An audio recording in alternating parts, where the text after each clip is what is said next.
Oui, bonjour. Est-ce que tout le monde entend bien? Donc, bonjour et bienvenue après une petite pause aux séries webinaires sur les jeux vidéo et la santé mentale chez les adolescents. Mon nom est Tula Kourgentakis et je suis thérapeute conjugale et familiale au Centre de toxicomanie et de la santé mentale, le CAMH, et je travaille depuis 20 ans avec les enfants, les couples et les familles qui ont des problèmes divers. Dernièrement, je travaille chez CAMH avec les familles, surtout qui ont des difficultés avec la santé mentale ou les problèmes de toxicomanie chez quelqu'un dans la famille. J'enseigne également à Ryerson University et aussi à Wilfrid Laurier University en service social et je termine également mon doctorat en service social à l'Université Laval. Comme vous entendez, le français n'est pas ma première langue, donc si jamais il y a quelque chose que vous ne comprenez pas, s'il vous plaît, vous pouvez toujours demander des questions. Et si vous pouvez être aussi un peu patient si jamais il y a des petites fautes que vous allez entendre pendant le webinaire. Donc, on va expliquer un petit peu le webinaire avant de commencer. Ça, c'est le premier séminaire en français offert dans le cadre de l'initiative Travail auprès des enfants et des jeunes dont les besoins en santé mentale sont complexes, un projet de formation intégrée. Il s'agit d'un projet de collaboration entre la Division de l'Ontario de l'ACFM et le ministère des Services à l'enfance et à la jeunesse. Ce projet est conçu pour offrir une formation de base aux prestataires directs de services de l'Ontario, travaillant auprès des enfants et des jeunes ayant des besoins en santé mentale, principalement auprès de ceux dont les besoins en santé mentale sont complexes. Ce projet comprend 3 volets, soit un répertoire direct de la formation déjà offerte en Ontario. Vous pouvez visiter le site web du projet pour découvrir les formations actuellement offertes et y fournir des renseignements sur les formations à venir. Deuxième, 2 séminaires, dont celui-ci est le premier, et aussi un cours en ligne en 6 parties axé sur les services brefs qui sera offert au printemps 2015. Le webinaire d'aujourd'hui vous est présenté grâce aux efforts de collaboration de CAMH et de la Division de l'Ontario de l'ACFM. Donc, on va définir, avant de commencer, on va donner une définition sur les besoins complexes en santé mentale des enfants et des jeunes qui vivent des problèmes de santé mentale graves, multiples, rares ou persistants qui nuisent à leur fonctionnement dans la plupart des milieux, par exemple à la maison, à l'école et dans la collectivité. Ça sert à définir les besoins complexes en santé mentale.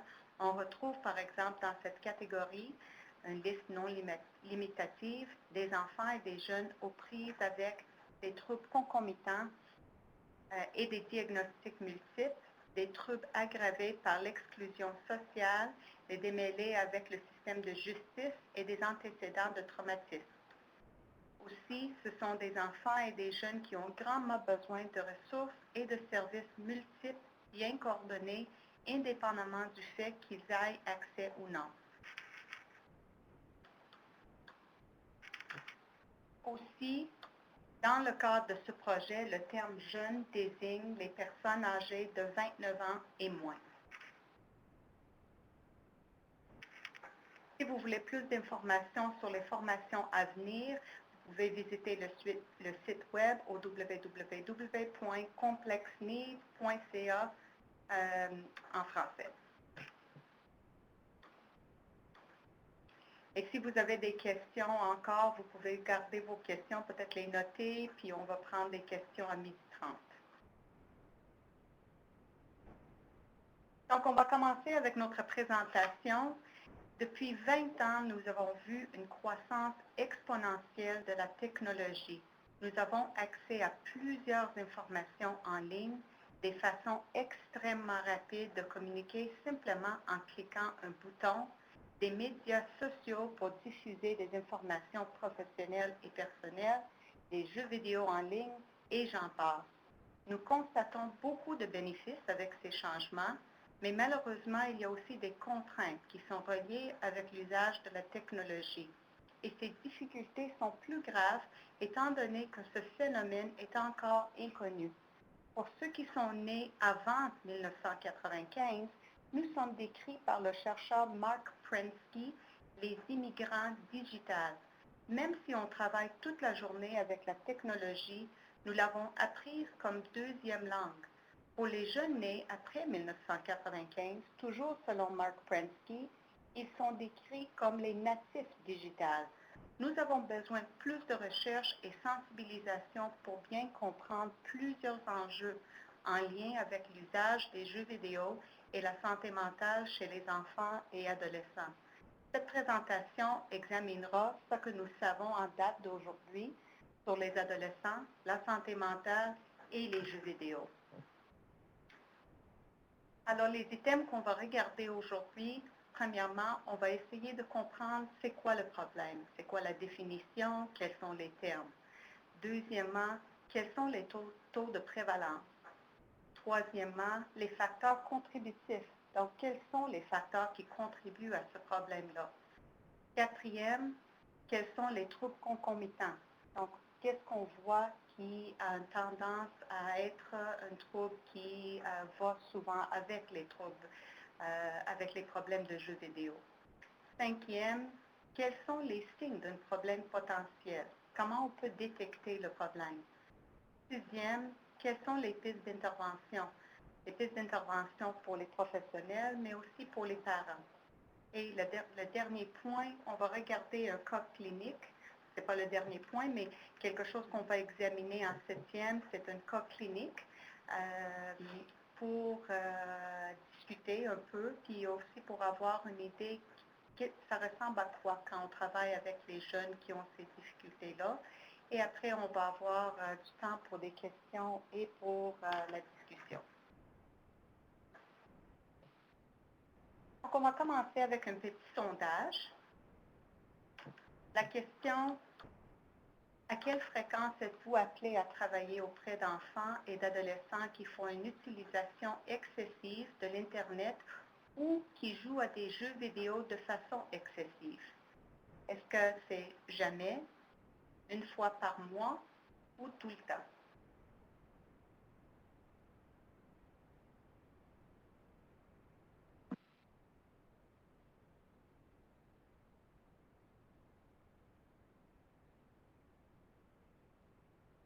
Probably now is good. Donc, on voit que plus que la moitié des gens voient ça tout le temps et même presque 40% des gens voient ça une fois par mois. Alors, on voit quand même que la majorité des participants sont appelés quand même à travailler avec ces difficultés-là quand même d'une façon régulière. Deuxième question de sondage. Avez-vous l'impression de posséder les connaissances et les outils nécessaires pour résoudre ce problème ou pour travailler auprès de ces jeunes-là? Réponse oui, non ou un peu.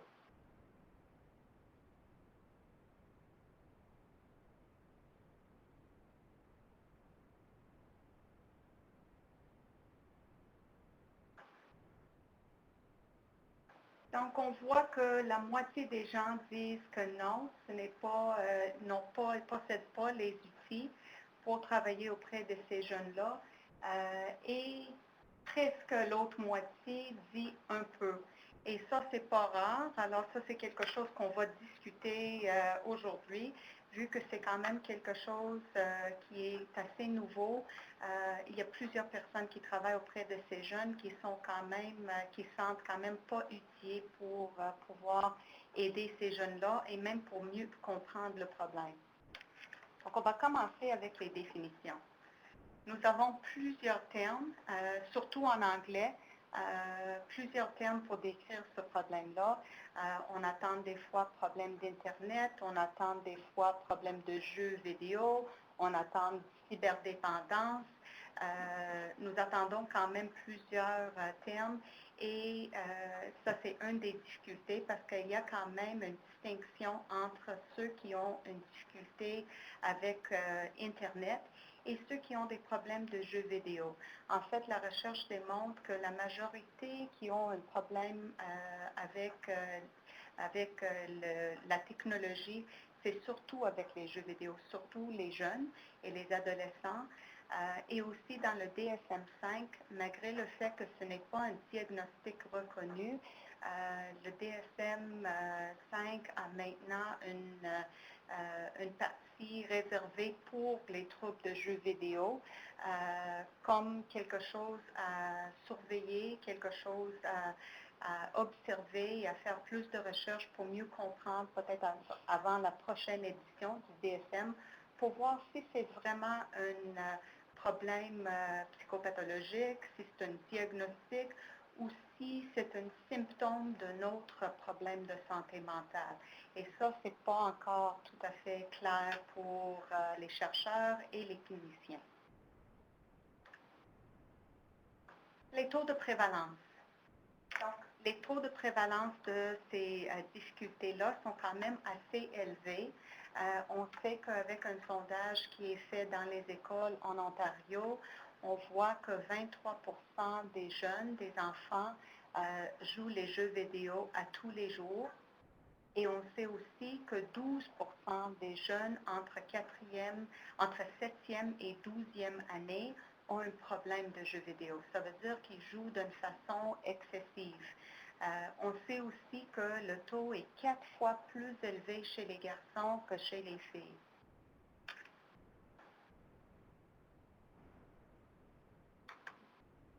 Donc, pour mieux comprendre pourquoi il y a quelques jeunes, 12% des jeunes qui développent un problème de jeux vidéo et il y a des jeunes qui ne développent pas de problème de jeux vidéo, ou il y a des jeunes peut-être qui passent beaucoup de temps à l'ordinateur, mais ce n'est pas nécessairement quelque chose de problématique.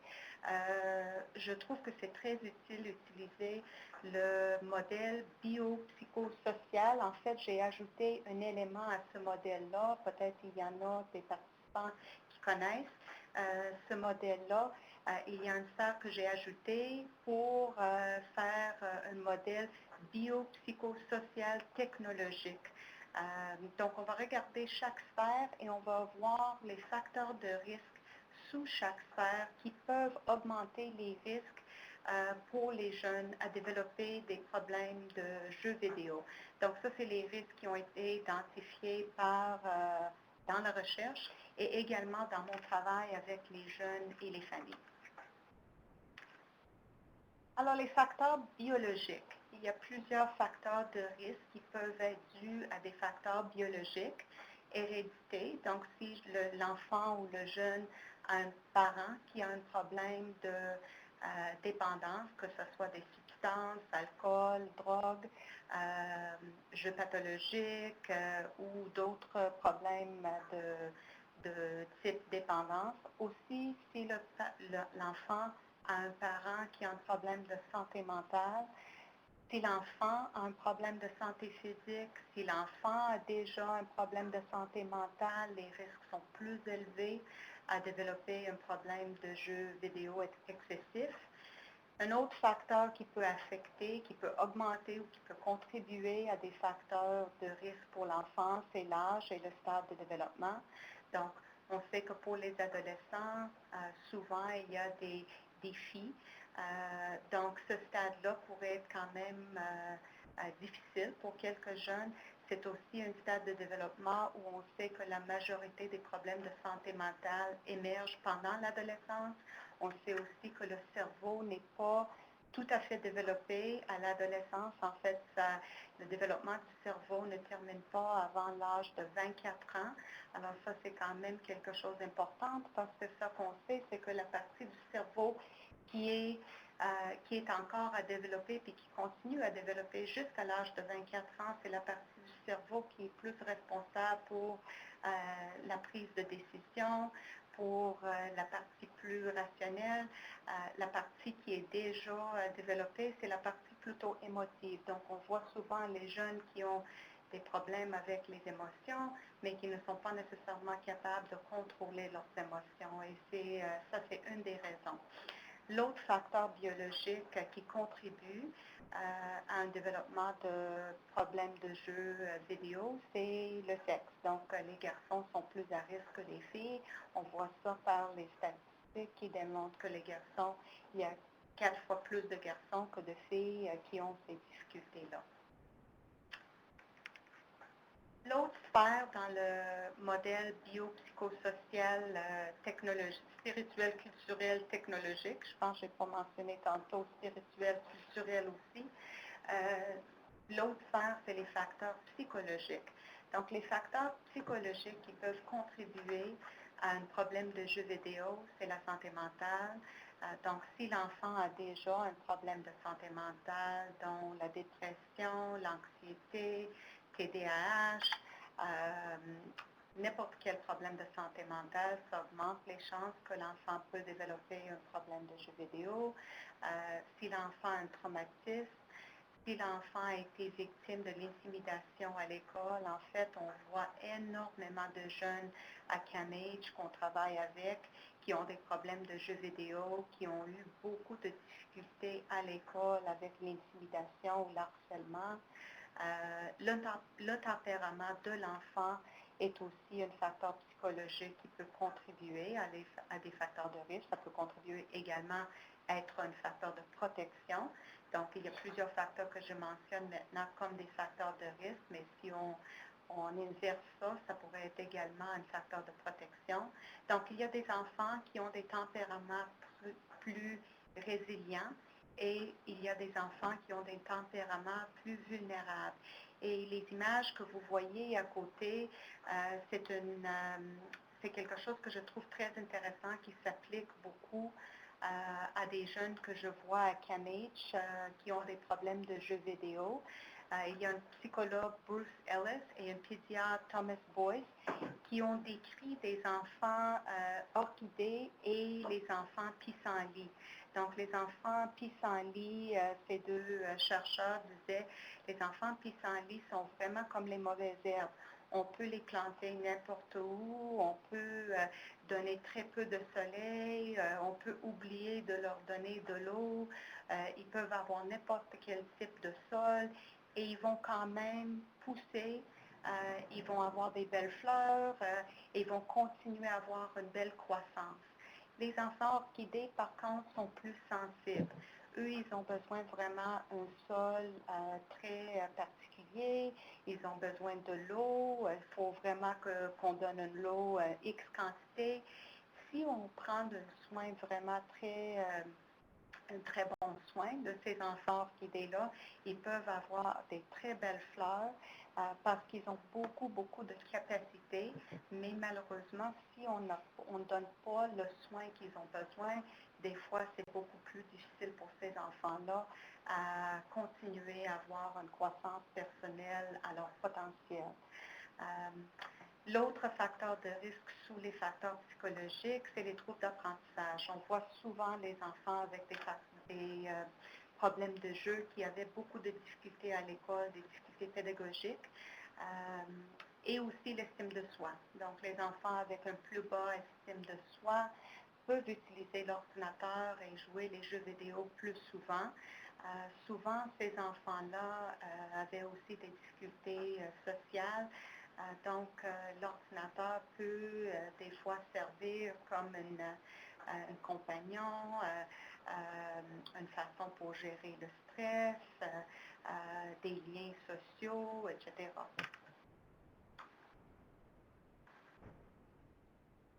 L'autre sphère qui décrit les risques, les facteurs de risque pour les enfants, c'est les facteurs sociaux, spirituels et culturels.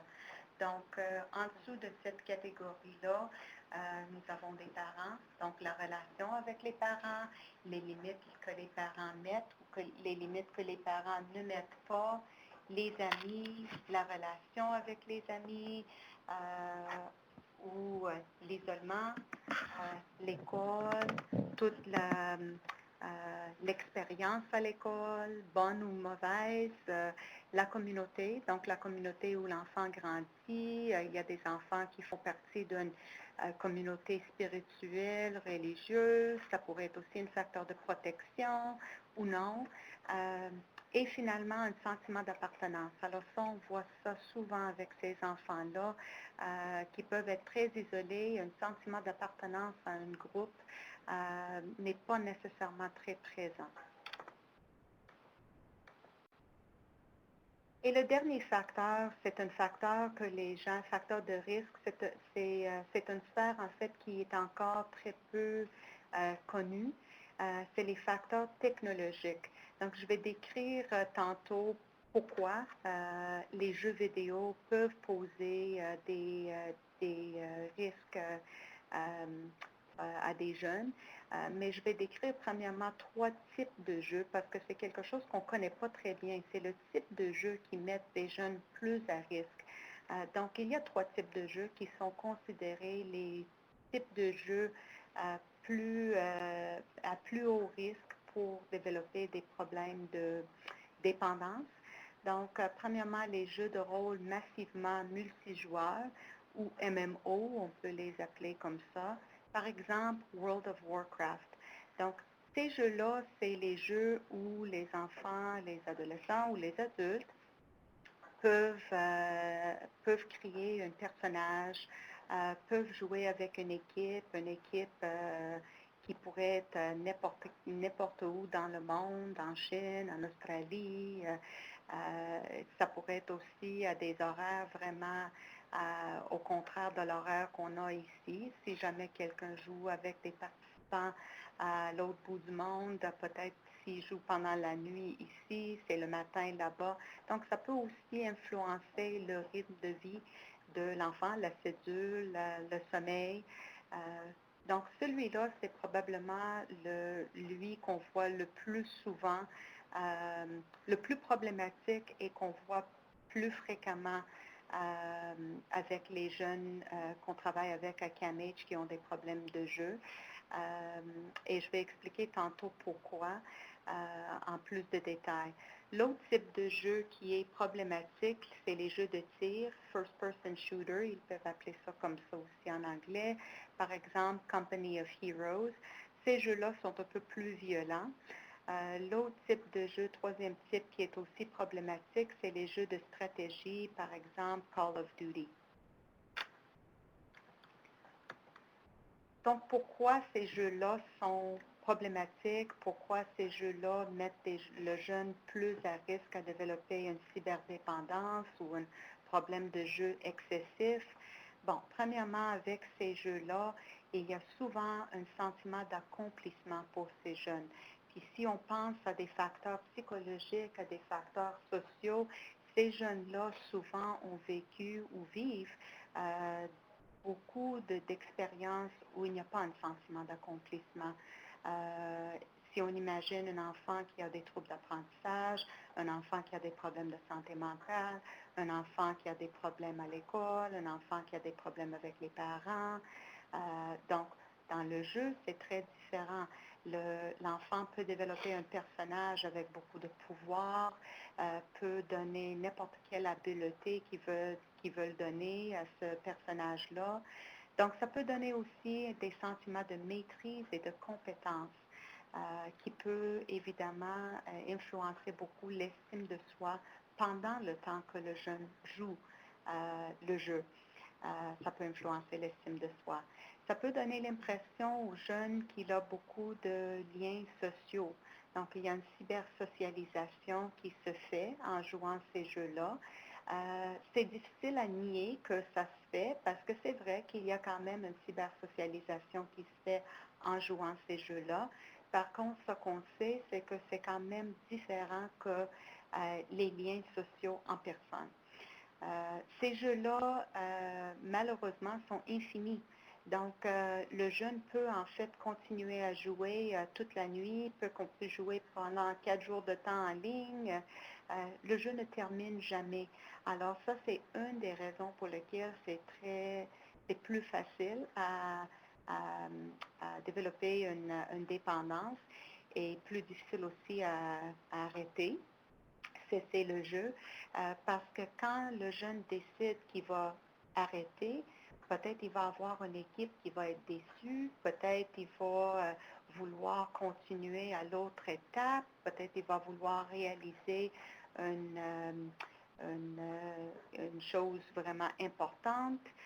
Donc, toutes ces choses-là sont faites dans le design du jeu pour garder le jeune vraiment impliqué dans le jeu plus longtemps. Et les adultes aussi. J'utilise constamment le mot jeune parce qu'on parle des jeunes aujourd'hui, mais ça pourrait être également avec les adultes, malgré le fait qu'on sait que le problème est plus problématique chez les jeunes que chez les adultes. L'autre élément qui est problématique avec ces jeux-là, qui rend ça plus à risque, c'est qu'il y a aussi l'argent utilisé. Et il y a aussi un chevauchement entre les jeux vidéo et le jeu pathologique. Mais on sait aussi que le fait qu'il y a de l'argent utilisé, quand le jeune commence à être à des étapes plus élevées dans le jeu, il faut payer pour avoir des pouvoirs, il faut payer pour avoir de l'équipement. Donc ça aussi, ça pose des problèmes, puis ça garde le jeune aussi plus accroché. L'autre chose qui joue aussi, comme avec des substances ou avec d'autres problèmes, d'autres dépendances, il y a des récompenses intermittentes. Alors ça joue quand même avec le cerveau et ça garde le jeune plus intéressé, plus excité. Il y a beaucoup de jeunes aussi qui utilisent l'ordinateur, les jeux vidéo comme un moyen pour éviter ou un échappatoire. Donc, les jeunes qui vivent des difficultés quand ils jouent les jeux vidéo, en fait, ils disent qu'ils ne pensent à absolument rien sauf le jeu. Donc, c'est un coping, c'est une façon de gérer leur stress. Ça ne veut pas dire que c'est une bonne méthode pour gérer leur stress, mais pour plusieurs jeunes, ça peut servir quand même à un moyen ou un outil pour gérer tout ce qu'ils vivent. Alors, qu'est-ce qu'on voit dans la recherche et également à CAMH avec les jeunes qu'on voit en termes de troubles concomitants avec les jeunes qui ont des problèmes de jeux vidéo? Alors, nous, à CAMH, la majorité des jeunes qu'on voit font de la dépression, également de l'anxiété, surtout l'anxiété sociale. On a aussi un bon pourcentage qui ont TDAH ou qui ont eu un diagnostic de TDAH ou qui ont eu des professionnels à l'école qui ont dit qu'il y avait des difficultés avec l'attention. Nous avons quand même un nombre considérable de jeunes qu'on travaille avec qui ont des problèmes d'autisme. Alors, nous, la recherche démontre aussi ces 4 troubles-là, souvent reliés avec les jeux vidéo. Comme je disais tantôt, les 2 plus communs à CAMH, en fait, c'est rare qu'on voit quelqu'un qui a un problème de jeux vidéo qui ne fait pas de la dépression et ou l'anxiété parmi les clients qu'on serve à CAMH. Quels sont les signes d'un problème potentiel? Alors, il y a plusieurs signes que les professionnels ou les parents peuvent avoir comme signe d'un problème potentiel de jeux vidéo. Premièrement, une préoccupation avec les jeux vidéo. Alors, un jeune qui parle souvent des jeux vidéo, un jeune qui a de la difficulté à penser à autre chose, un jeune qui veut toujours décrire avec excitement son jeu vidéo préféré, un jeune qui devient très facilement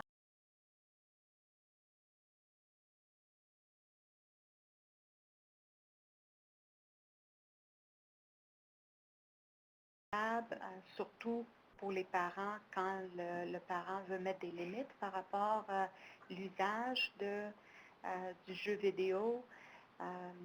Ces jeunes-là, souvent, vont dire des mensonges ou vont jouer en cachette parce que souvent, ça cause des problèmes avec les parents.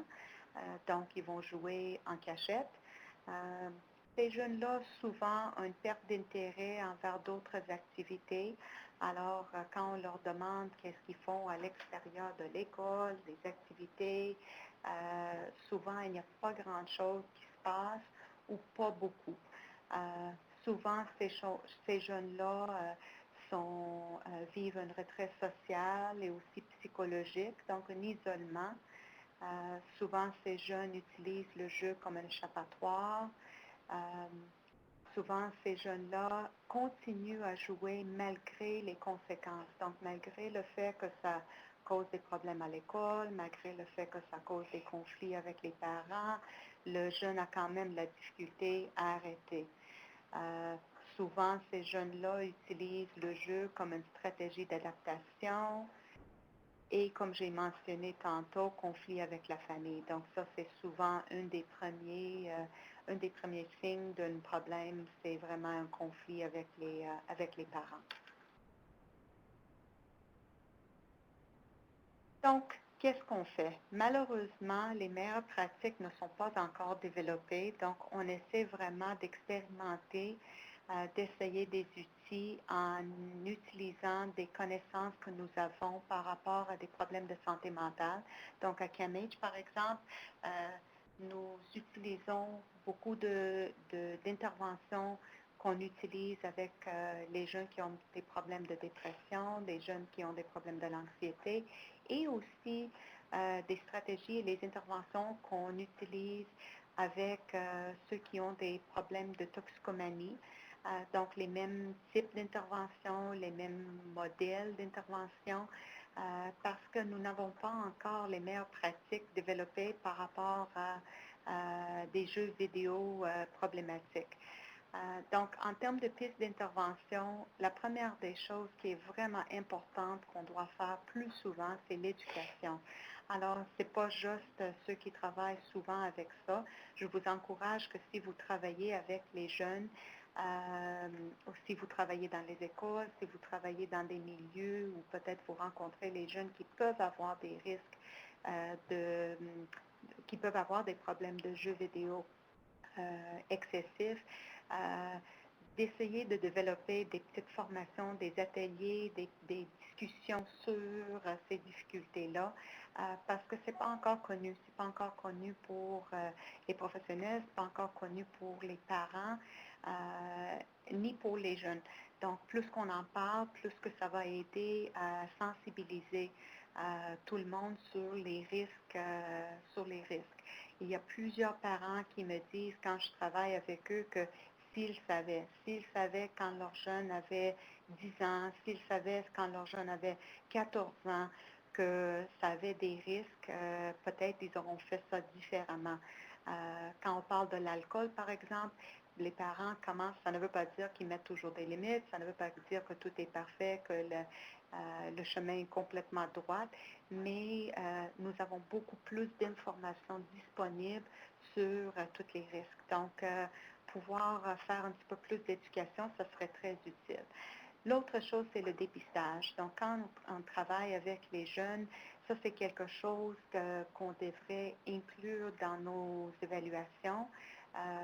Donc, on peut toujours demander des questions sur combien d'heures le jeune joue par jour, quels sont les types de jeux que le jeune joue, est-ce que le jeune a d'autres problèmes à l'extérieur des jeux vidéo, est-ce que le jeune considère que c'est problématique, est-ce que le parent considère que c'est problématique, est-ce que c'est quelque chose qui cause un conflit avec les parents, est-ce que le jeune fait autre chose à l'extérieur de la maison ou à l'école. Donc, c'est tous ces types de questions-là qui peuvent nous aider à mieux comprendre la situation chez le jeune et à voir si peut-être ça c'est vraiment un problème pour le jeune.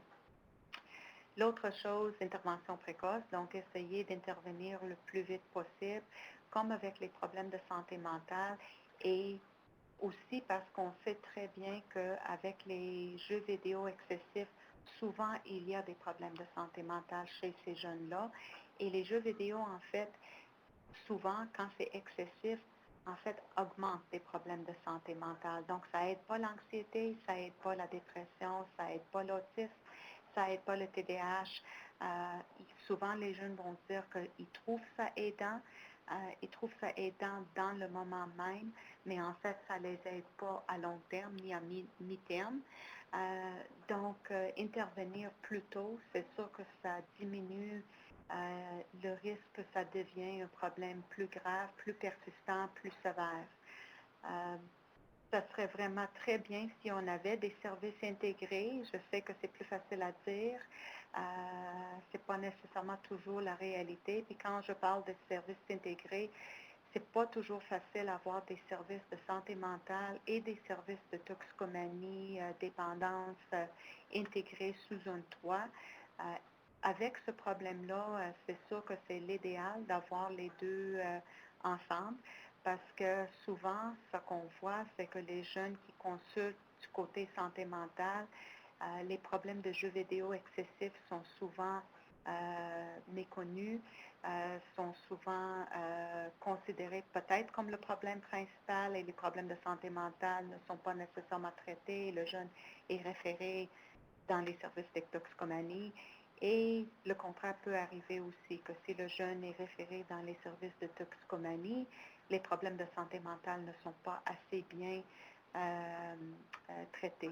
Donc, idéalement, les services intégrés ou idéalement qu'on essaie de développer vraiment plus de connaissances des deux pour pouvoir bien servir ces jeunes-là. C'est important aussi donner du soutien à la famille et d'impliquer la famille dans toute l'intervention qu'on fait. C'est très irréaliste de penser qu'on peut travailler avec un jeune de 16 ans, 18 ans, 20 ans qui a des problèmes de santé mentale quand même assez importants et aussi des problèmes de jeux vidéo excessifs et que ce jeune-là va pouvoir travailler sur les objectifs dans leur plan d'intervention tout seul quand il démarre chez ses parents.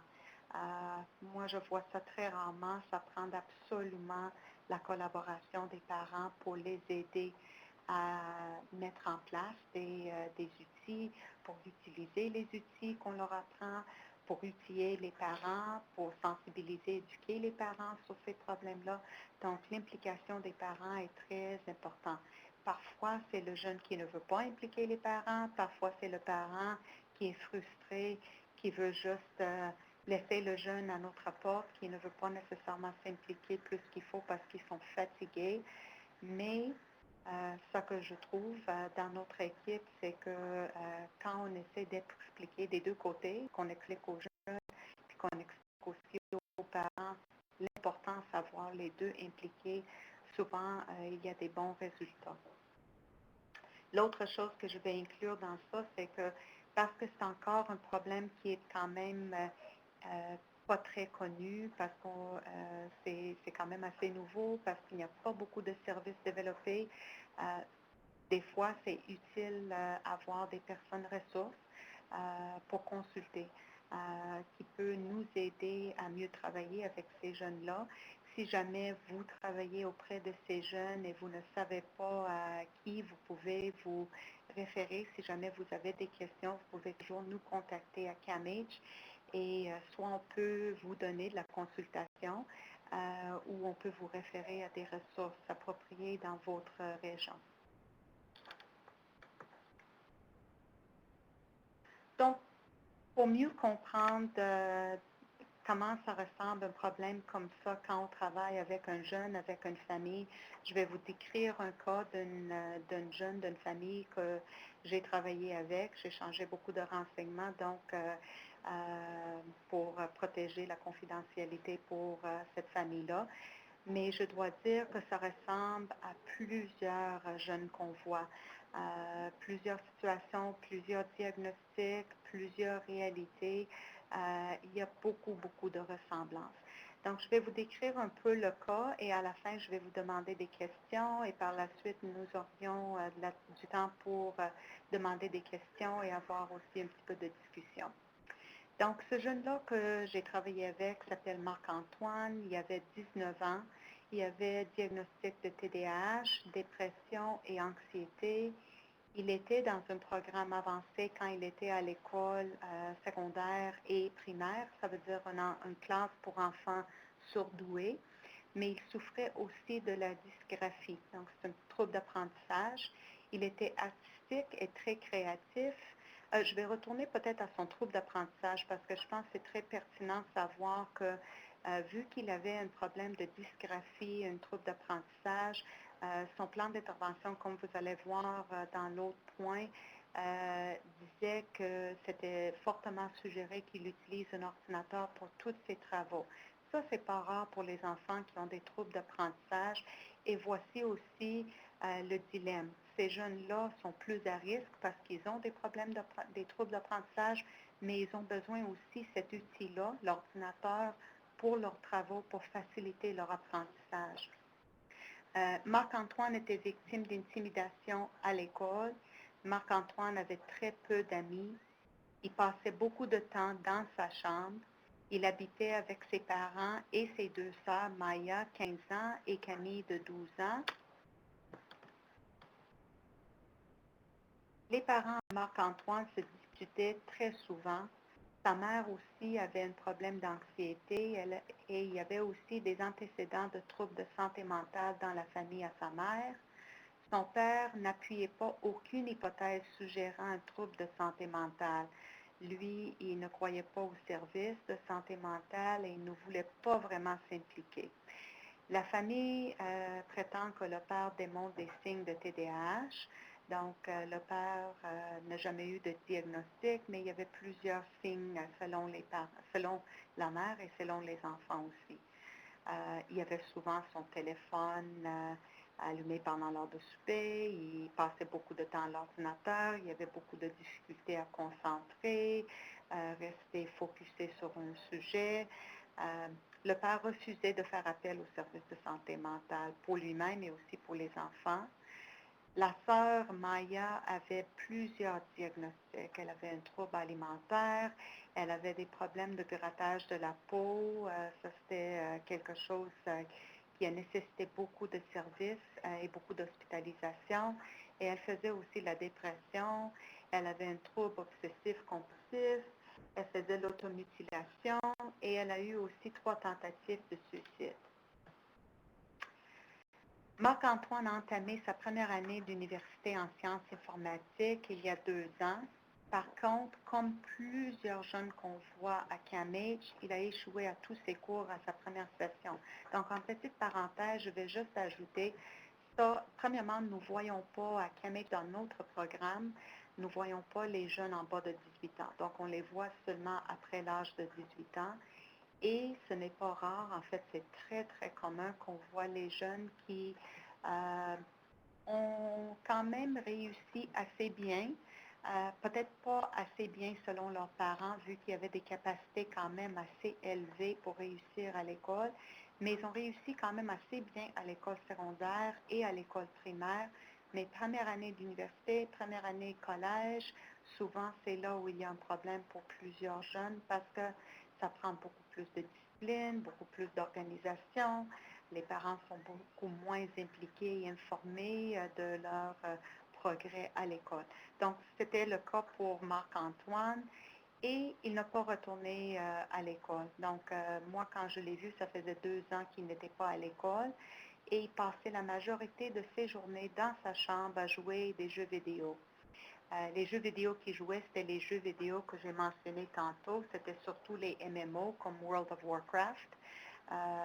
Il n'avait pas beaucoup d'amis. En fait, il n'avait aucun ami. Il ne travaillait pas et il ne participait pas à aucune activité à l'extérieur. Sa mère a communiqué avec le CAMH, le Centre de toxicomanie et de santé mentale où je travaille, parce qu'elle croyait qu'il souffrait d'une dépendance aux jeux vidéo. Alors ça, c'est en gros la situation. Alors, une petite question, sondage. Selon vous, quel est le principal problème dans cette situation? Est-ce que c'est les jeux vidéo, la santé mentale, les parents ou autres?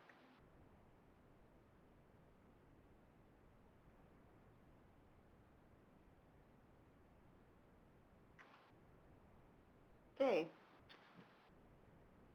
On voit que la majorité pense que c'est les problèmes de santé mentale. C'est très intéressant. parce que souvent, nous, comme cliniciens à CAMH, on trouve la même chose, que souvent, c'est surtout les problèmes de santé mentale qui sont plus problématiques, qui sont peut-être aussi les facteurs plus importants contributifs à des problèmes de jeux vidéo. Mais souvent, les problèmes de jeux vidéo sont devenus quand même des problèmes assez importants parce que c'est le comportement que le parent et le jeune vit et voit à tous les jours qui peut causer d'autres problèmes aussi. Donc, qu'est-ce que vous voyez? On va ouvrir ça peut-être aux participants. Qu'est-ce que vous voyez comme facteurs de risque biologiques, psychologiques, sociaux, spirituels, culturels et technologiques que Marc-Antoine présente dans cette situation-là? Et qu'est-ce que vous pensez sont les meilleures pratiques dans cette situation-là? Alors, qu'est-ce qu'on fait dans ces situations? Et des réponses, si vous avez des réponses, nous allons prendre vos commentaires.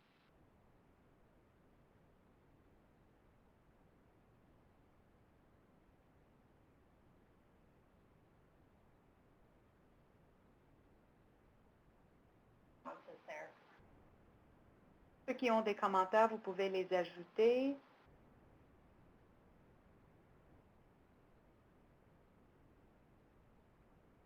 Est-ce qu'il y a...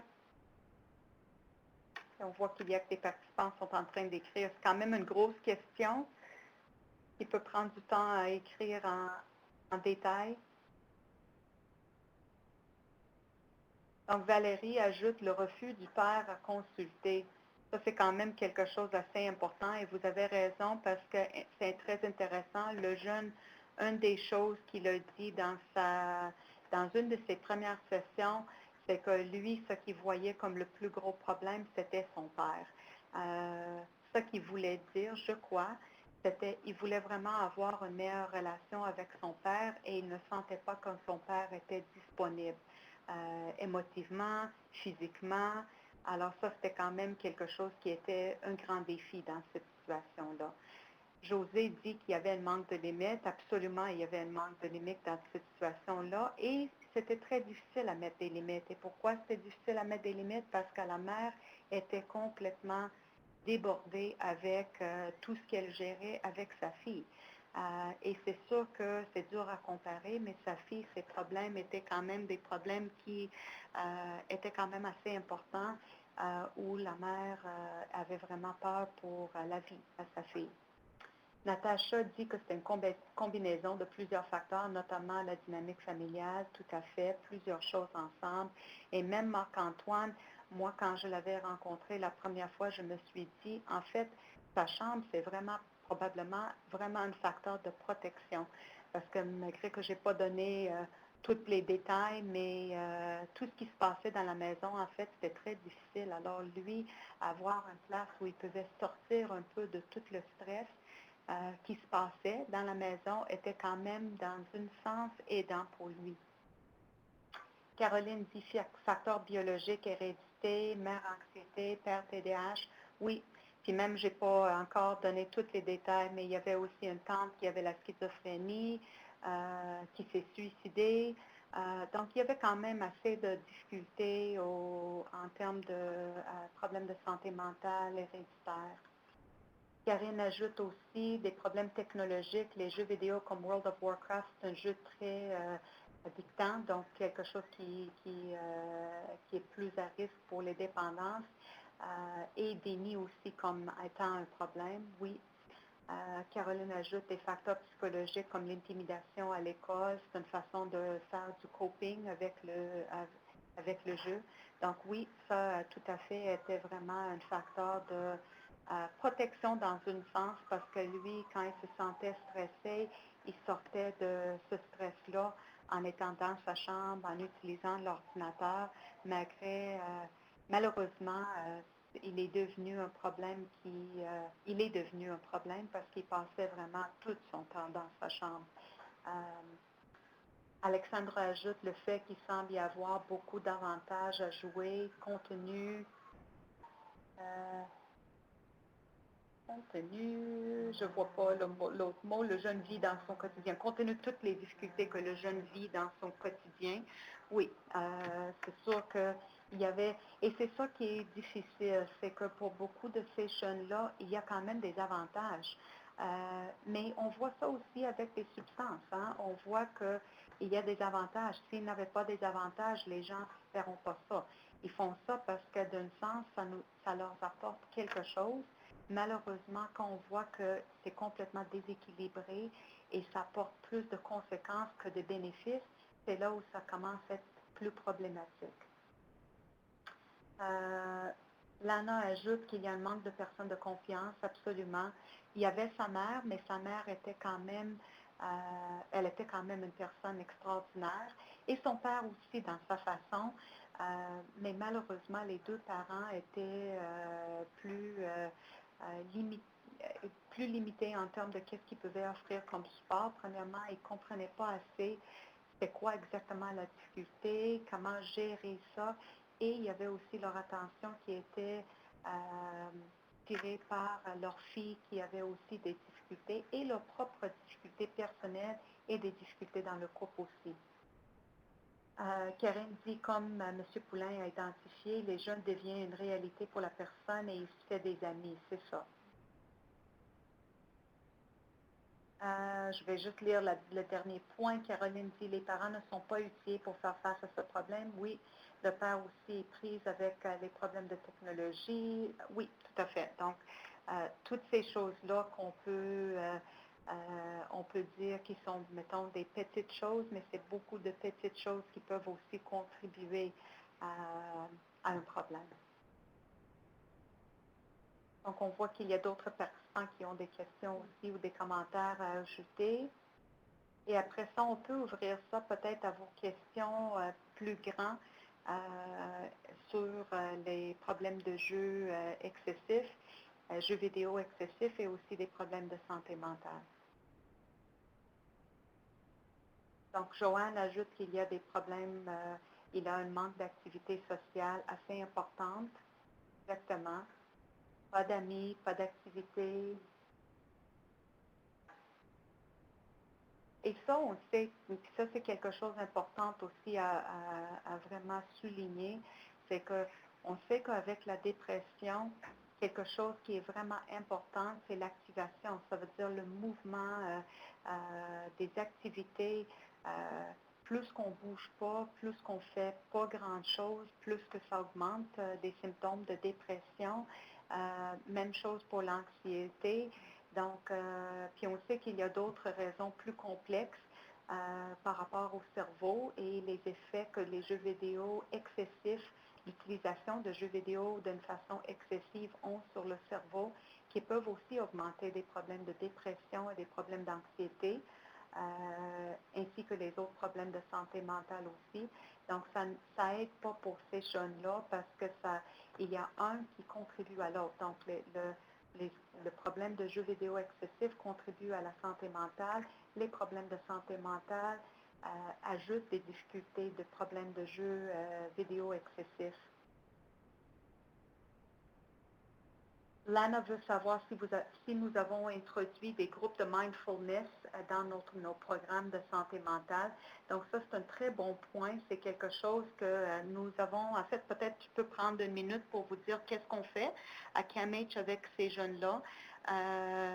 Nous avons des suivis individuels, nous avons des suivis familiales aussi avec les jeunes et nous avons également des groupes pour les jeunes. Nous avons deux groupes, phase 1 et phase 2. Le phase 1 focus surtout sur l'utilisation de jeux excessifs avec un volet qui est quand même avec un volet qui est aussi en dessous qui est relié à la santé mentale. Donc, nous touchons quand même sur la santé mentale. Nous avons des séances, 6 séances dans le phase 1. On regarde des thèmes comme la récréation, les stratégies de coping, les bénéfices et les conséquences des jeux vidéo, comment établir un but, un objectif dans un plan d'intervention, dans le traitement. le soutien social, des activités, la santé mentale. Donc, ça c'est tous les thèmes qu'on aborde dans le phase 1. Et nous avons aussi un volet mindfulness dans toutes les séances de phase 1. Ça veut dire qu'à toutes les séances, nous utilisons peut-être 5 minutes, 10 minutes pour faire un petit exercice de mindfulness pour aider ces jeunes-là à commencer à développer d'autres stratégies de coping, d'autres stratégies pour gérer leur stress, pour gérer leurs émotions, pour apprendre à focuser sur le présent. C'est quelque chose que les jeunes apprécient énormément. Les jeunes dans nos groupes sont en général entre l'âge de 18 à 25. On prend des fois cas par cas, mais on peut prendre des jeunes un peu plus vieux, mais en général, la majorité sont entre 18, 24, 25. Nous avons également une phase 2. Le phase 2 du groupe, c'est pour les jeunes qui ont déjà terminé le phase 1. Et dans le phase 2, le focus est vraiment beaucoup plus sur la santé mentale. Donc, les jeux vidéo excessifs, ça fait partie quand même du groupe, mais nous regardons plus en détail la santé mentale et comment gérer l'anxiété, comment gérer la dépression avec ces jeunes-là. Donc, je vais vous retourner à vos commentaires.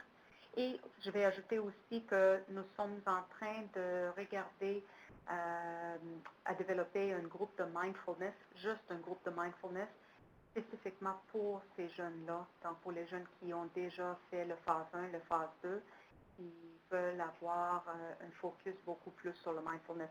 Nous donnons déjà des groupes de mindfulness pour d'autres clients qui ont des problèmes de jeux pathologiques, mais pour les jeunes qui ont des problèmes de jeux vidéo excessifs, nous n'avons pas encore développé ces groupes-là, mais nous sommes en train d'examiner la possibilité d'avoir des groupes comme ça. Alors, je retourne à vos commentaires, voir Karine qui a mentionné des problèmes culturels. La culture nord-américaine encourage les technologies. Oui, vous avez tout à fait raison que ça, c'est quelque chose, et c'est pour ça que c'est très important de garder ça en tête aussi, que c'est quelque chose de culturel. On ne peut pas éliminer les jeux vidéo, la technologie, on ne peut pas éliminer ça. Donc, c'est très différent que les autres problèmes de dépendance, les substances. Il y a des gens qui ont des problèmes de substances qui peuvent décider qu'ils veulent éliminer complètement, pas juste réduire, mais éliminer le problème de substances. Ils ne veulent plus consommer du tout. Mais avec la technologie, comme d'autres problèmes qu'on appelle des behavioral addictions, les dépendances behaviorales ou comportementales, c'est presque impossible d'éliminer complètement le problème. Donc, on doit voir quelles sont les stratégies de coping que ces gens-là peuvent développer et comment ils peuvent mettre des limites et maintenir ces limites-là. Pour retourner à vos commentaires, vos questions, les approches d'intervention qu'on utilise. Donc, comme j'ai mentionné tantôt, j'ai décrit un petit peu les interventions qu'on fait. On a également un groupe pour les parents.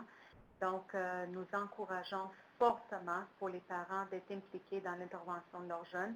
Ça veut dire que quand un jeune de 18 ans, 19 ans, 20 ans appelle, il veut avoir des services pour lui-même, on demande si le parent pourrait venir également à la première rencontre. Ça ne veut pas dire que le parent reste pour toute l'évaluation. Souvent, ce que l'intervenant fait, il invite le parent pour les dernières 15 minutes, 20 minutes. Et aussi, nous pouvons aussi suggérer que le parent rencontre un intervenant, un autre intervenant pour avoir du soutien également pour lui-même. Et par la suite, nous avons un groupe pour les parents. Et c'est un groupe, je trouve, qui est très aidant pour les parents parce que nous faisons un petit peu de psychoéducation sur les jeux vidéo excessifs, le lien avec la santé mentale et les stratégies pour les parents, comment mettre les limites, comment mieux communiquer avec le jeune, comment redévelopper une meilleure relation avec leurs jeunes, parce que ces parents-là, souvent, ils veulent avoir une relation avec leurs jeunes parce que souvent, ça cause tellement de stress que le parent se sent complètement déconnecté de leurs jeunes. Alors, moi, souvent, quand je travaille avec les parents, je suggère peut-être, avant de commencer à mettre des limites super sévères, à l'extrême, qui sont peut-être très différents que la vie quotidienne actuelle.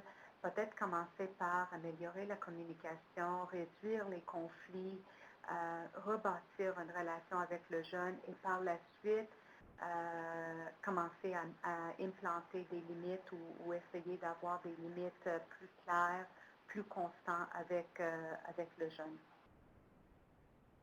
En termes d'outils d'évaluation, parce qu'il y a des gens qui demandent des outils d'évaluation qu'on utilise, nous avons des outils qu'on utilise. Il y a pour ceux qui sont intéressés, il y a un questionnaire développé par Kimberly Young, qui est un questionnaire qui peut dépister s'il y a un problème de jeux vidéo.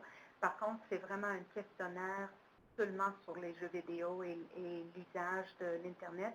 Ça a été traduit en français, donc si vous voulez avoir une copie du questionnaire, je peux toujours vous faire parvenir le questionnaire. Ça a été développé par les chercheurs au Québec qui ont déjà fait de la recherche sur ce sujet-là. Et si jamais vous voulez juste lire un petit peu sur la recherche de Kimberly Young, qui est la personne qui a développé ce questionnaire, elle a un site web. À la fin de ces acétates, vous allez voir le lien pour son site web. À part ça, les autres, puis il y a également, excuse-moi, un questionnaire de dépistage pour les parents. Ce questionnaire-là, à mes connaissances, n'a pas été traduit en français. Donc, si jamais vous avez des jeunes, des parents qui peuvent le faire en anglais, ça, c'est le questionnaire pour les parents. Donc, ça demande aux parents qu'est-ce qu'ils voient comme problème ou comme utilisation de jeux vidéo chez leurs jeunes. Souvent, ce que je trouve, c'est intéressant quand le parent ou les parents répondent au questionnaire et également le jeune au questionnaire destiné aux jeunes parce que les réponses sont souvent différentes. Donc, souvent, on voit la vérité entre les réponses des parents et entre les réponses des jeunes. Les jeunes ont tendance à minimiser un petit peu plus et les parents peut-être à maximiser le problème. Et même entre les deux parents, il y a souvent des divergences. Donc, c'est quand même très intéressant à avoir une réponse des trois. Mais c'est sûr que les questionnaires, c'est juste un outil. Et en parlant, en discutant, en demandant des questions pendant nos évaluations, ça, c'est aussi très important et même peut-être plus important que juste des questionnaires standardisés. Je vais voir quelles sont les autres questions que les gens demandent. Olivier dit qu'ils sont en train de planifier à former un groupe pour les garçons de 7e et 8e année pour faire des midi-rencontres exclusivement sur les problématiques de garçons. Comment peut-on intégrer un volet de prévention de la dépendance aux jeux vidéo? Existe-t-il des activités semblables sur lesquelles nous pourrions nous baser pour aborder cette thématique? Donc ça, si je comprends bien, c'est vraiment un groupe pour les enfants de 7e et 8e année et ça a l'air d'être quelque chose de plus ouvert sur les difficultés chez les garçons en général et pas juste sur sur les jeux vidéo, mais comment intégrer les jeux vidéo dans ça. À mes connaissances, il n'y a pas quelque chose déjà développé sur ce sujet-là. Quelque chose qui pourrait, peut-être des fois, on essaie très fort de développer quelque chose de très compliqué et parfois, on peut juste commencer en ayant, surtout si c'est un groupe plus informel, à juste avoir des sujets de conversation. Donc, on peut intégrer ça dans notre groupe en demandant aux jeunes un petit peu sur les jeux, en demandant les conséquences des jeux, en demandant combien de temps ils passent devant l'ordinateur. Santé Canada suggère 2 heures par jour en passant, mais on sait très bien que la majorité des jeunes dépassent ce chiffre-là. Puis on sait aussi que c'est un chiffre quand même qui dépend vraiment de l'âge de l'enfant et aussi toute la réalité de ce jeune-là. Donc, si on essaie avec les jeunes qu'on voit, de voir qu'est-ce qu'ils font d'autre, qu'est-ce qui sont les bénéfices, qu'est-ce qui sont les conséquences, comment on peut avoir des meilleures relations avec les parents concernant les jeux vidéo, si c'est quelque chose qui cause des problèmes avec les parents.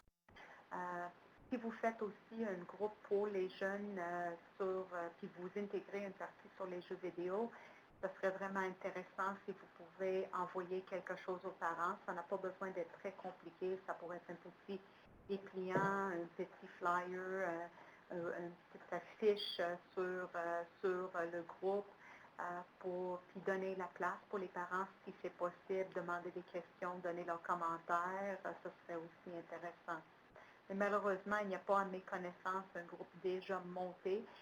Si vous avez besoin, par exemple, des suggestions, vous pouvez toujours communiquer avec nous à CAMH, puis nous pouvons vous aider à monter ça. Moi, je prends un congé sabbatique pour quelques mois. Donc, à moins que vous me contactez cette semaine, vous pouvez me contacter cette semaine, mais après cette semaine, même vous auriez déjà, si vous m'envoyez un courriel, même aujourd'hui, vous allez voir qu'il va y avoir un message automatique qui va dire que je suis déjà en congé sabbatique. Mais cette semaine, je peux vous répondre. Après cette semaine, vous pouvez communiquer avec ma collègue Lisa Pont, P-O-N-T. Elle ne parle pas français, mais elle est quand même disponible comme consultante si vous avez des questions par rapport aux jeux vidéo, les jeunes, la santé mentale, nos groupes, nos services, qu'est-ce que nous faisons, comment vous pouvez essayer d'appliquer ça dans votre milieu. Nous donnons beaucoup de soutien aux autres centres à travers la province de l'Ontario, donc nous sommes quand même assez habitués à avoir des appels et des discussions avec plusieurs centres. Et aussi, nous n'avons pas toutes les réponses, mais nous parlons quand même assez souvent avec les autres centres, donc on peut partager aussi qu'est-ce que les autres centres font à nos connaissances. Je vais descendre un peu, voir s'il y a d'autres questions après Olivier. On a manqué d'autres questions. Je ne vois pas d'autres questions après Olivier, donc je vais peut-être rouvrir ça à tous nos participants. Si vous avez d'autres questions par rapport à cette problématique, comment travailler avec ces jeunes-là, comment conseiller les parents de ces jeunes, de ces enfants, quoi dire, quelles sont les questions que vous recevez plus souvent des parents, quelles sont les réalités que vous rencontrez le plus souvent avec les jeunes. Une question que je reçois très souvent des parents, que je pense est une très bonne question et c'est quelque chose peut-être très pertinent pour vous si vous n'avez pas déjà la réponse. Et il n'y a pas vraiment une bonne réponse pour cette question-là. Je parle d'une bonne réponse, ça veut dire une parfaite réponse. C'est quel est vraiment le temps maximal qu'on devrait dire aux parents que le jeune devrait passer devant l'écran. Donc, comme j'ai dit tantôt, Santé Canada dit 2 heures par jour. Moi, je pense que ce n'est pas nécessairement un chiffre réaliste pour tous les jeunes, mais pour moi, ce qui est le plus important, ce n'est pas nécessairement le nombre d'heures, et c'est ça qu'on dit souvent aux parents. C'est plutôt le nombre d'heures vis-à-vis le nombre d'heures disponibles, éveillées pour les jeunes. Donc, si le jeune ou l'enfant, on peut dire peut-être un enfant de 5 ans, 6 ans, 8 ans, qui arrive de l'école à 5 heures et qui se couche à 8 heures, ça, c'est à peu près 3 heures éveillées pour l'enfant. Si cet enfant-là passe le nombre d'heures suggérées par Santé Canada, 2 heures, devant l'écran, ils sont quand même dans les heures recommandées par Santé Canada, donc ils ne dépassent pas, mais ils passent 2 heures sur 3 devant l'écran. Donc pour moi, ça c'est quand même problématique. Si ça arrive un soir par semaine, pas de problème, mais si ça arrive 5 soirs par semaine, ça pourrait être peut-être problématique. Donc il faut penser vraiment au nombre d'heures totales que le jeune a disponible et qu'est-ce que le jeune fait pendant toutes ces heures-là. Si c'est un jeune de 14 ans, qui arrive de l'école à 5 heures, qui se couche à 10 heures, qui passe 3 heures devant l'ordinateur, mais vraiment une bonne partie de ce temps-là est en faisant les devoirs.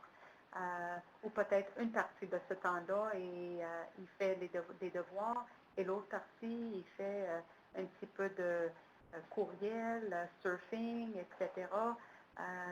Donc, ça dépend vraiment du jeune et comment le temps est réparti et surtout si le temps est bien équilibré.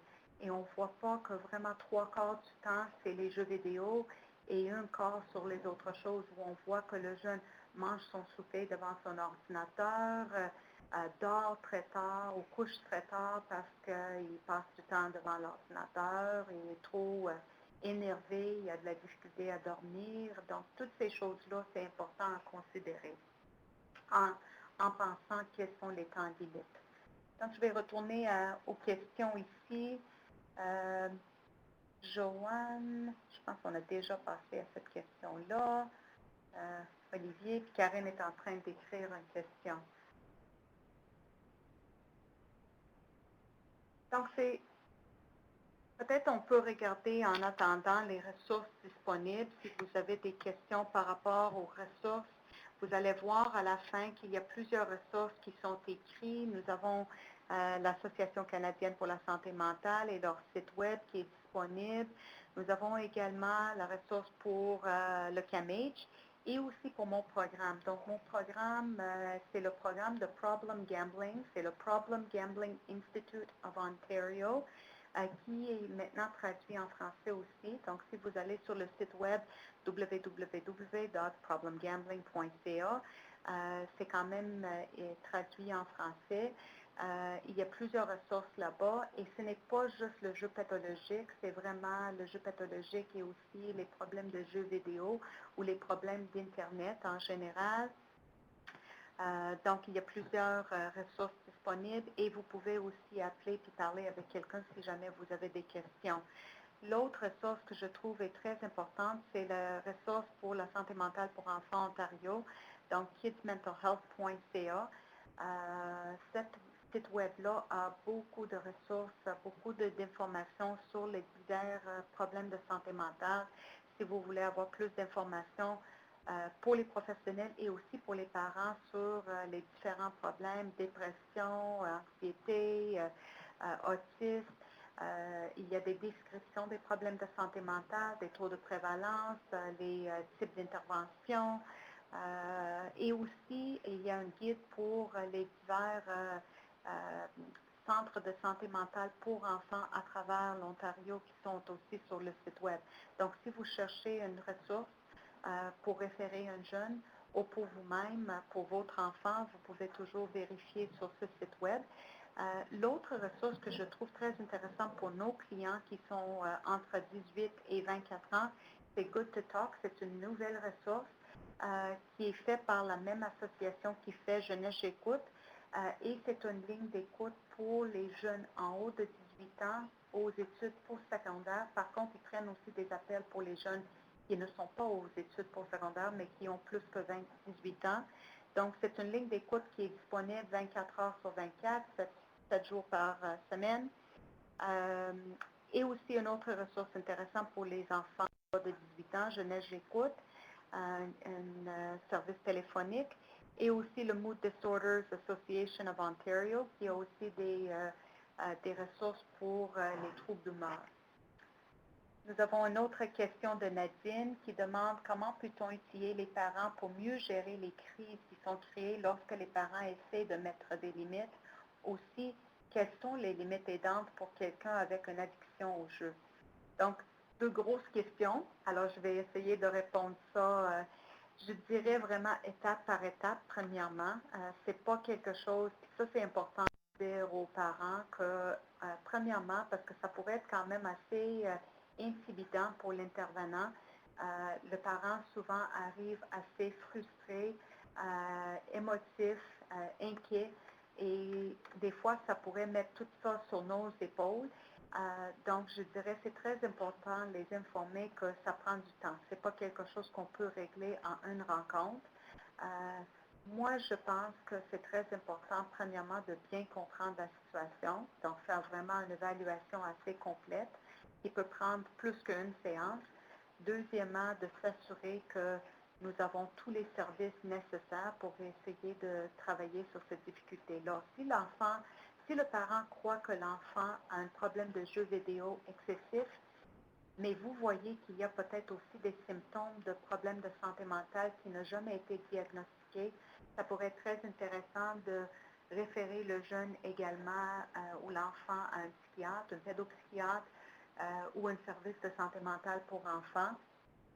L'autre chose aussi, c'est d'essayer de vraiment faire une chose à la fois. Et moi, je favorise en commençant avec la réduction des conflits. Alors, si vraiment c'est quelque chose qui cause énormément de problèmes pour le jeune et pour le parent, la première des choses, c'est d'essayer de réduire le stress. Donc, travailler un petit peu sur la communication entre parents et enfants, comment le parent communique avec le jeune, comment le parent fait des demandes de, de tâches ménagères, comment le parent essaie de communiquer les limites aux jeunes. Est-ce que c'est fait avec les messages jeux? Est-ce que c'est fait avec les messages plus accusatoires? Est-ce que c'est fait en criant? Donc, tout ça, c'est très important à mettre en place avant de commencer à réinventer des limites peut-être très différentes. Et par la suite, essayer de réduire. Donc, peut-être en commençant avec l'ordinateur est placé où? Est-ce que c'est dans la chambre du jeune? C'est sûr que si le jeune a plus que 18 ans, ça, c'est très difficile à changer à 19 ans, 20 ans. Mais si l'enfant est encore assez jeune, ça, c'est une des choses que je demande aux parents à réfléchir. Pas nécessairement faire, parce que ce n'est pas chaque truc qui fonctionne avec chaque parent, mais premièrement de penser à où est l'ordinateur? Est-ce que c'est dans la chambre de l'enfant? Ou est-ce que c'est dans une pièce commune pour toute la famille? Est-ce que le parent sait qu'est-ce que l'enfant fait quand il est à l'ordinateur? Est-ce que les heures d'ordinateur sont bien établies à l'avance? Est-ce que le parent a bien expliqué à l'enfant quand ton temps est déjà échoué, c'est telle chose qui va arriver? Ou est-ce que le parent, à 9 heures, quand le parent dit OK, c'est terminé à 9 heures, est-ce que le parent devient très fâché, commence à crier et débranche l'ordinateur et là, ça devient une crise? Donc, toutes ces choses-là sont très importantes à penser à l'avance. Qu'est-ce que le parent fait dans les cas où l'enfant n'écoute pas? Quelles sont les conséquences? Et c'est sûr que, bon, une conséquence qui pourrait fonctionner, c'est de limiter le temps la prochaine fois. Donc, si le jeune n'écoute pas, ne respecte pas les limites, réduire le temps la prochaine fois, ça pourrait être très aidant. L'autre chose par rapport à des limites, c'est très important de penser à est-ce que le jeune joue très tard? Parce qu'on sait que si le jeune joue très tard, ça affecte le sommeil. Alors, ça aide si le jeune arrête de jouer au moins 1 heure avant l'heure de coucher pour avoir du temps pour se reposer et à se détendre avant l'heure de coucher. Alors ça, c'est quelques petits trucs qu'on utilise en travaillant avec les familles. Je vais retourner aux questions, voir s'il y avait d'autres questions.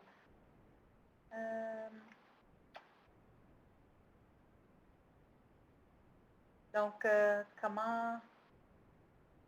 quel endroit je peux trouver les outils d'évaluation? Donc, les outils d'évaluation, c'est une bonne question. Si vous parlez des outils que j'ai parlé tantôt, les questionnaires, je peux vous envoyer ça si vous communiquez avec moi directement. Donc, si vous voulez m'envoyer un courriel, mon courriel est sur les acétates, ou si vous communiquez avec le CMHA, l'Association canadienne de santé mentale, et leur demander des questionnaires, si jamais vous n'avez pas mon courriel, vous pouvez communiquer avec eux qui vont communiquer avec moi et je vais vous envoyer le questionnaire. Le seul questionnaire, je vais vous rappeler, qui est disponible maintenant à mes connaissances en français, c'est le questionnaire pour le jeune.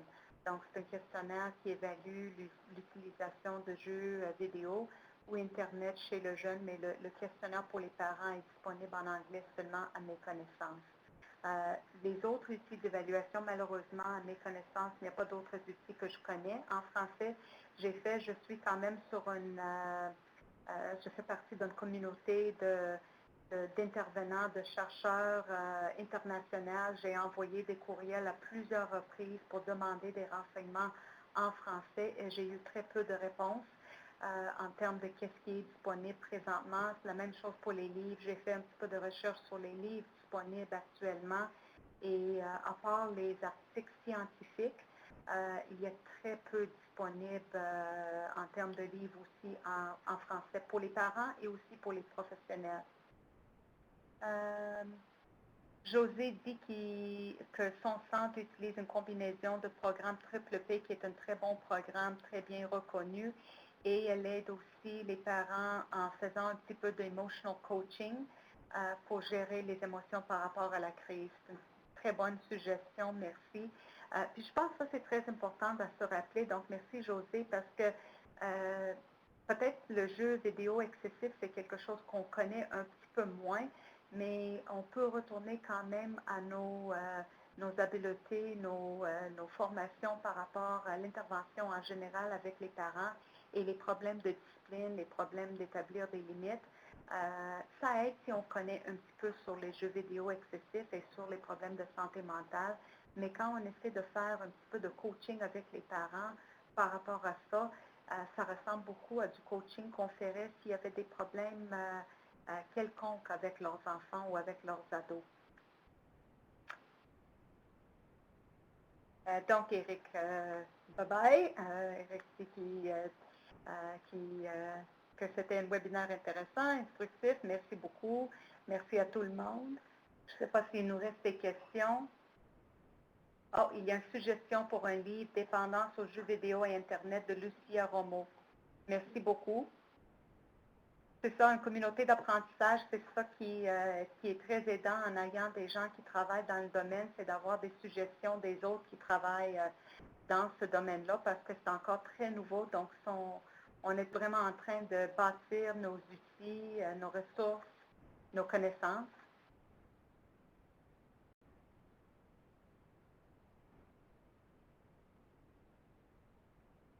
Donc, je crois qu'il ne reste plus de questions. Je vais attendre voir s'il en reste encore des questions des autres participants. Si vous n'avez pas des questions, je vais passer aussi à la fin. J'ai donné quelques ressources supplémentaires.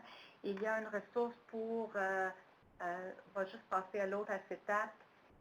Il y a des ressources pour deux intervenants, Dr. Kimberly Young et Dr. Brent Conrad, deux chercheurs et intervenants qui ont travaillé beaucoup avec les personnes qui ont des problèmes de jeux vidéo. Dr. Brent Conrad, c'est un psychologue à Halifax, Nova Scotia, puis lui a un site web techaddiction.ca. Il a aussi un manuel qu'il a écrit lui-même pour les parents. Ce n'est pas traduit en français, mais c'est un manuel très intéressant. Kimberly Young a écrit plusieurs livres et elle a aussi des questionnaires que je vous ai mentionnés tantôt, un des questionnaires qui a été traduit en français. Il y a aussi quelque chose, je pense, important à savoir pour ceux qui travaillent avec les jeunes qui sont aux études postsecondaires. Il y a un manuel qui a été écrit sur les adaptations, les accommodements pour les jeunes qui ont des problèmes de santé mentale à l'université et au collège. Donc, c'est possible pour ces jeunes-là d'avoir des accommodements et ça pourrait être très aidant pour ces jeunes-là. Donc, s'ils veulent avoir plus de renseignements là-dessus, si vous voulez mieux comprendre quels sont les accommodements disponibles pour les jeunes et comment ils peuvent avoir ces accommodements-là, vous pouvez toujours chercher le livre en ligne. Le lien est là pour vous. Et je vais vous recommander aussi le prochain webinaire qui est disponible le 23 février. C'est à 11h15 comme aujourd'hui jusqu'à 13h. Et le sujet, c'est les enfants créatifs dans le genre. Donc, si vous êtes intéressé à ce webinaire-là, les informations sont disponibles et vous seriez envoyé par courriel et disponible aussi sur notre site web. Je vous remercie pour votre participation aujourd'hui. Vos questions, vos commentaires, vos recommandations. Je vous suggère, si jamais vous avez quoi que ce soit, de passer vos commentaires par l'évaluation demain ou même de communiquer directement avec nous à CAMH ou de communiquer avec l'Association canadienne de santé mentale qui peut faire parvenir vos questions à moi directement ou à mes collègues à CAMH. Alors, merci encore. Bonne journée.